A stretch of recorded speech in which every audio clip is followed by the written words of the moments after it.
в Министерския съвет ще бъде подадено до Народното събрание, до всички най-висши инстанции на България, тъй като законодателният орган е Народното събрание, до тях и съответно ще има копие до Министерския съвет.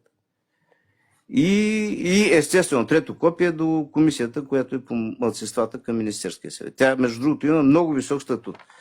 И ако ние успеем наистина да се обединим всички организации, тогава ще направим всичко възможно да има наш представител в този съвет по малцинствата, който е към Министерския съвет. Комисията по етническите... Кое беше това? Точно така. Да. Така. По етническите въпроси. И тогава вече, аз съм сигурен, но пак повтарям, за не знам кой път тая вечер, никой няма да наприеме на сериозно, докато ние не си направим достатъчно много структури навсякъде. Да се види, че има достатъчно много хора зад нашия гръб, които хора са избиратели. За това говорим. Аз искам да изкажа едно мое мнение, така, господин Василев. Значи, скоро време така, как мисли, как разсъждава моята глава. Аз съм си казал така.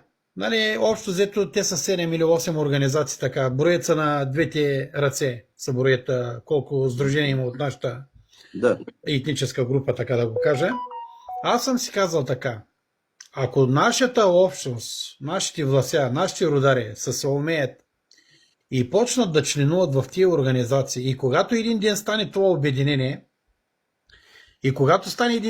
голямо обединение, тогава аз мисля, че ще има една голяма сила, ще има смисъл, когато вие вече почнете да подадете тая декларация, и тя ще бъде целокупно.